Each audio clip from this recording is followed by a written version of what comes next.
Ce matin, j'ai été réveillé par une dame qui m'a contacté depuis l'Afrique parce qu'elle voulait à tout prix prendre notre formation Amazon. Pourquoi? Parce que cette dame-là venait de subir un électrochoc. Que s'est-il passé? En fait, elle a pris ses vacances et quand elle est revenue à son boulot, elle a trouvé qu'une grande partie de ses collègues avaient été virés par la boîte. Pourquoi? Licenciement économique. Et donc là, elle s'est dit, wow! En fait, je suis complètement en danger dans cette boîte. Peut-être que je vais faire partie de la prochaine vague de départ. Qui sait? Il faut que je puisse sécuriser mon avenir. Et donc, elle a pensé à se lancer dans Amazon comme un moyen de pouvoir garantir cette sécurité-là par rapport à sa vie, sa famille, ses enfants. Ce qui est plutôt intelligent. Parce que maintenant, du coup, elle va travailler avec nous et on va l'aider à atteindre cet objectif-là. Mais au-delà de ça, je me suis dit, est-ce qu'il faut arriver à ce genre d'extrême pour réaliser la fragilité du salariat? Pourquoi est-ce que des gens accordent encore à ce système autant d'importance? Pourquoi est-ce que les gens ne font pas tout leur possible pour pouvoir s'en détacher? Et donc, du coup, dans cette vidéo, je me propose justement de partager avec toi 3 raisons pour lesquelles il faut que tu puisses sérieusement te détacher du salariat si tu as envie de gagner beaucoup d'argent. Si tu veux rester dans le salariat, il n'y a pas de problème. Le salariat a des avantages. Donc, ça peut être un système qui te convient à toi. Mais si tu fais partie de ceux et celles qui ont envie de profiter peut-être de davantage de choses dans la vie, qui ont envie de s'acheter une belle voiture, qui ont envie de construire une belle maison, de vivre peut-être à la plage, de voyager peut-être, je sais pas moi, dans un avion qui leur appartient, qui ont juste envie que l'argent ne soit plus un frein dans leur vie, alors le système salarial n'est pas le système qui te convient comme tu vas le voir dans cette vidéo-là. Moi, j'ai quand même une certaine expérience par rapport au salariat. J'ai commencé ma carrière dans une boîte avec 2000 € et quelques années après, j'étais à pratiquement 3600, 3700 €. Donc, j'avais quasiment doublé mon salaire en quelques années. Donc, je sais comment fonctionne une entreprise. Et aujourd'hui, dans cette vidéo, je vais te donner donc le bilan de toute cette connaissance-là pour que tu réalises les erreurs et les mensonges avec lesquels beaucoup de salariés vivent au quotidien. Et puis, dernière chose, je ne sais pas si tu le sais, mais 85% des métiers vont disparaître dans 10 ans, en 2030. Ça veut dire qu'il y a de très grandes chances que le métier que tu exerces aujourd'hui disparaisse. Il y a de chances que les études que tu es en train de faire aujourd'hui ou les études que tu es en train de payer à tes enfants aujourd'hui soient des études qui ne leur servent à rien du tout. Es-tu préparé à cela? Cette vidéo va te faire très mal parce que je vais te choquer dans ce que je vais dire. Mais c'est nécessaire. Ce sera un peu comme de l'éthanol sur une plaie. Ça fait mal au début, mais après ça t'aide à guérir. Donc écoute cette vidéo parce que ce que tu vas entendre là va peut-être te booster un tout petit peu, mais derrière ça va te bousculer, je voulais dire, mais derrière ça va être entièrement salutaire.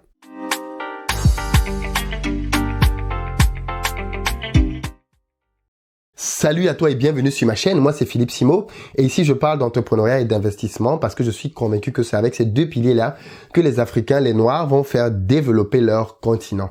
Si tu veux faire partie toi aussi de cette belle aventure, 2 choses à faire. La première, abonne-toi à cette chaîne et active les notifications pour être informé de l'apparition de nos nombreuses vidéos business comme celle-ci qui vont te donner du bon contenu. Et puis la deuxième, va dans la barre de description, clique sur le lien pour recevoir gratuitement le petit livret que j'ai écrit intitulé 10 bonnes raisons de devenir entrepreneur. C'est un tout petit livret qui se lit rapidement et qui va t'aider à te lancer et à réussir dans les affaires. Alors, si tu ne l'as pas encore fait, dépêche-toi de réserver ta place pour nos prochains événements en présentiel. Donc à Paris, c'est quasiment plein. Ce sera le 25 janvier. À Bruxelles, le 1er février. Ensuite, on va en Afrique pour 3 dates.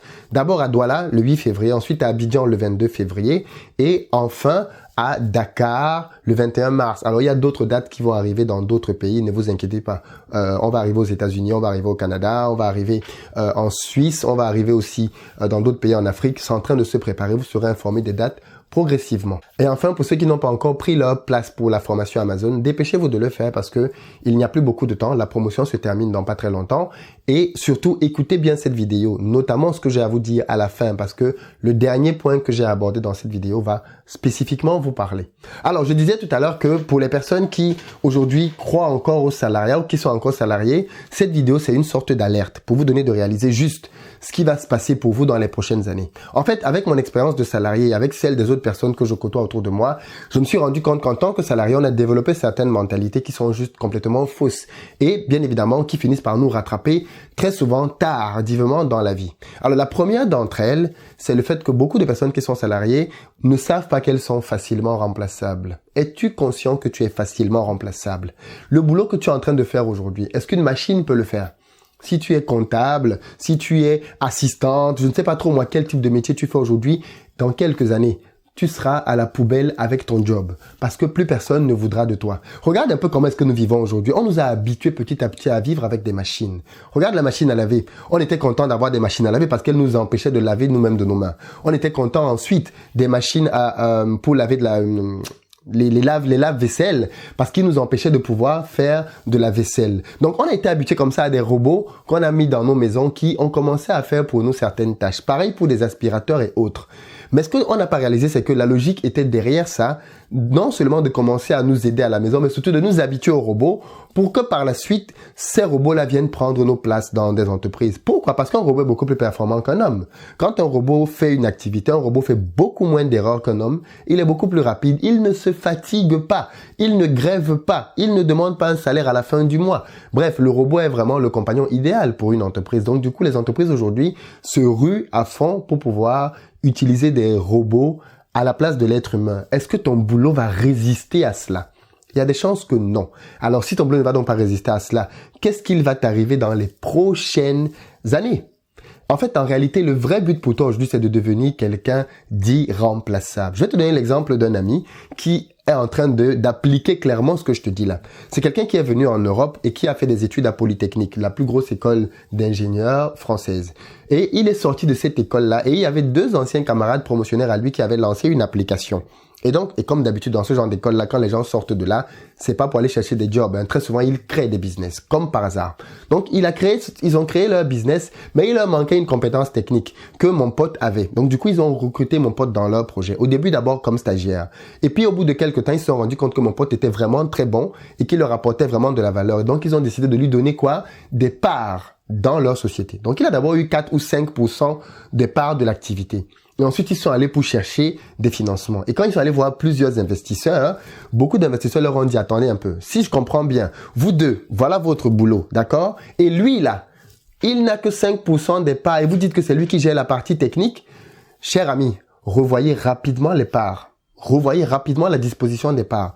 Aujourd'hui, au moment où je te parle, il a 30% des parts de cette boîte-là. Il commence à lever beaucoup de fonds et c'est une entreprise qui est promise à un très, très bel avenir. Qu'est-ce qui s'est passé? Il s'est passé que mon pote est devenu quelqu'un d'irremplaçable dans son entreprise. Et c'est vers ça qu'il faut aller. Si tu veux faire carrière en entreprise, il faut que tu deviennes irremplaçable. Un peu comme lui. Le problème, c'est que beaucoup de gens écoutent ça et ils se disent « Oh, moi, je suis irremplaçable. Si je ne suis plus là, qu'est-ce qu'ils vont me faire dans cette entreprise-là ?» Le bon moyen de savoir si tu es irremplaçable, cher ami, c'est de leur dire, fais semblant, de leur dire que tu démissionnes parce que tu as trouvé mieux ailleurs. Comment vont-ils se comporter? Moi, quand j'ai décidé de démissionner de ma boîte, en disant que j'allais me lancer à mon propre compte, mon patron m'a proposé une augmentation de 1 000 € par mois. 1 000 € par mois. Ça m'a fait réfléchir quand même. 1 000 € par mois, ça me faisait plus de 12 000 € par mois d'augmentation. Waouh! Et je me suis dit à ce moment-là, mais en fait, tu pouvais me donner tout cet argent depuis, qu'est-ce que tu attendais, quoi? Mais j'étais tellement déterminé que j'ai refusé cette proposition et je suis quand même parti dans mon projet entrepreneurial. Et j'ai bien fait parce qu'aujourd'hui, je gagne bien évidemment beaucoup, beaucoup plus que tout ce que lui, il pouvait me proposer. Mais si tu veux savoir si tu es vraiment indispensable, déjà, dis que tu veux partir et vois comment ton entreprise se comporte. Et puis, surtout, élément très important, tu n'as qu'à demander des parts. Si tu es vraiment si indispensable que ça, qu'ils te donnent des parts, ne fût-ce que de petites parts dans l'entreprise. Ce sera un très bon indicateur de cela. S'ils ne sont pas prêts à te donner ça et qu'au final, ils ne sont pas prêts à t'augmenter drastiquement pour te retenir, peu importe les belles paroles qu'on te dit, mon ami, tu es remplaçable, bien remplaçable même. On te met juste un peu de vaseline pour pouvoir te flatter, mais en réalité, ils peuvent se passer de toi. Deuxième chose, le deuxième mensonge avec lequel je vois beaucoup de personnes qui sont dans le salariat vivent de manière continuelle, c'est qu'ils ont eu beaucoup de confiance en leur patron et en leur entreprise. Je vois tellement de gens qui sont tellement contents. Oh, moi, je suis dans telle entreprise, ils se pavanent, ils sont contents. Oui, l'entreprise m'aime beaucoup. Moi, j'aime beaucoup l'entreprise. Attention. Toi, tu aimes beaucoup l'entreprise, c'est vrai. L'entreprise t'aime beaucoup, je ne sais pas. L'entreprise a beaucoup besoin de toi, peut-être. Mais elle t'aime beaucoup, je ne sais pas. Il faut sortir cette notion de sentimentalisme dans les choses. Surtout nous les Noirs. On est trop dans le sentiment, trop dans l'affect, trop dans l'émotion par rapport aux choses. Il n'y a pas d'amour à avoir par rapport à une boîte qui n'est pas ta boîte. Je te le dis de manière très claire. Tu n'es pas là pour avoir un amour démesuré. Tu es là pour un temps, pour bâtir un projet, pour accompagner quelque chose, mais c'est pour un temps, d'accord? Et comme toute chose, ce temps-là a une fin. Et quand cette fin-là va arriver, tu te barres. Et ce qui arrive souvent à beaucoup de gens, c'est que comme les les gens dont j'ai parlé en début de vidéo, c'est que c'est l'entreprise qui dit à un moment donné que, gars, ton temps est arrivé, en fait. Il faut que tu te barres. On te rapatrie, on te licencie, on te met dehors. Il faut que tu partes. Et ça, c'est bien évidemment toujours très traumatisant quand tu le subis. Comment est-ce que moi, j'en suis arrivé à apprendre cette leçon dans la vie? Mais je travaillais dans une entreprise dans laquelle j'étais plutôt bien payé. À l'époque, j'avais, je crois, pratiquement 3200 ou 3300 euros de salaire. Donc, c'était plutôt bien en tant qu'ingénieur avec déjà 3 ou 4 ans d'expérience. Et sachant que j'ai commencé à 2000 euros. Hein, donc, en quelques années, j'ai très vite gravi dans l'échelle des salaires. Donc, je sais comment ça fonctionne dans une entreprise quand tu veux être augmenté. Je sais comment ça marche. Et donc, du coup, avec mon salaire à ce moment-là, j'ai eu une offre en or. Je suis allé dans un entretien et pour un poste de consultant senior qui était payé un peu plus de 50 000 euros. Au terme de l'entretien, le directeur avec qui j'ai fait l'entretien, c'était le 3e entretien, il me dit, écoutez monsieur, j'ai beaucoup réfléchi, je vois votre profil, plutôt que de prendre le poste de consultant, est-ce que ça ne vous dirait pas de prendre chez nous un poste de directeur? On est en train de réfléchir à créer un nouveau département et vous avez le profil typique de la personne qui peut nous aider à apporter de la croissance dans cette activité-là. J'étais bien évidemment très flatté par cette proposition. Quelques jours après, j'avais une proposition de contrat et par la suite un contrat que j'ai paraphé qui me donnait un salaire brut de 40 000 euros par an plus un variable de pratiquement 60 000 euros. Donc, j'étais désormais assis sur un pactole de pratiquement 100 000 euros par an et en plus de ça, j'avais des avantages de directeur. J'avais une voiture de service, une belle voiture neuve et j'avais d'autres avantages de service. Bref. Donc, j'ai démissionné, bien évidemment. Je me suis même moqué un peu de mon ancienne boîte en disant, mais vous prenez même pour qui? Vous me dérangez ici et tout. Maintenant, donc, j'ai eu le contrat de ma vie. Je me barre, les amis. Foutez-moi le camp. Donc, du coup, j'ai laissé mon ancienne boîte et je suis parti dans cette nouvelle aventure-là. Juste que, manque de bol pour moi, le directeur qui m'avait recruté, qui avait une vision pour ce que je devais faire, a été débarqué quelques jours après mon arrivée. Le nouveau directeur qui est arrivé, qui avait les dents bien longues, a décidé que mon poste n'était pas utile, que l'ancienne configuration était bonne, et puis que bien évidemment, je coûtais en plus beaucoup trop cher. C'est pas normal de payer quelqu'un qui n'a jamais été directeur lui donner ce genre de contrat-là. Donc, me voilà qui me retrouve où? À la porte. Mais attention, je n'ai plus mon ancien boulot. Je n'ai plus le nouveau boulot et surtout, je n'ai même pas le chômage puisque j'avais démissionné de mon ancien boulot. Donc, je me retrouve un peu comme à la rue, quoi, nu complètement. Cette leçon-là m'a bien fait réfléchir et me rendre compte à quel point tu ne dois pas mettre ta confiance dans une entreprise. Je les ai traînés au prud'homme, tout ce que tu veux, parce que c'était pas normal, ainsi de suite. Ils n'avaient pas tenu leurs engagements. Au final, au prud'homme, on s'est séparés, je n'ai pas perdu, ils n'ont pas gagné. Donc, en gros, j'allais au prud'homme juste pour le geste, tu vois, pour leur dire ce que vous avez fait, c'est dégueulasse et il faut plus jamais faire ça. Mais au final, je sais pas ce que cette entreprise est devenue, elle continue de subsister, elle est toujours dans le domaine. Mais bon, dans tous les cas, moi, ça a été une vraie leçon pour moi. Parce que ça m'a donné de me rendre compte que tu peux pas mettre ta confiance dans une boîte, en fait. Tu peux pas mettre ta confiance dans un manager, dans un directeur ou dans de belles paroles. Tu es en train d'hypothéquer beaucoup trop de choses si tu fais ça. Et donc, du coup, il fallait que je me prenne moi-même en charge par rapport à ma vie. Donc, voilà un peu la deuxième erreur. Ne fais pas extrêmement confiance à une entreprise en disant que l'entreprise va t'aider, elle va te ceci, elle va te cela. Attention. Troisième élément qui pour moi est super important, c'est la troisième erreur que je vois beaucoup de gens dans le salariat faire, c'est qu'ils ne se diversifient pas.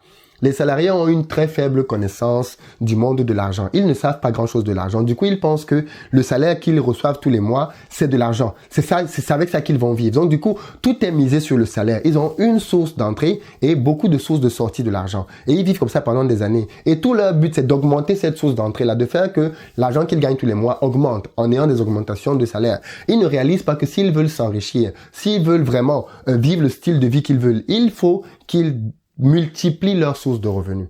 C'est la clé, c'est la solution. Toutes les personnes qui sont riches, toutes les personnes qui gagnent beaucoup d'argent ont plusieurs sources de revenus. Et on en arrive donc maintenant à la question d'Amazon.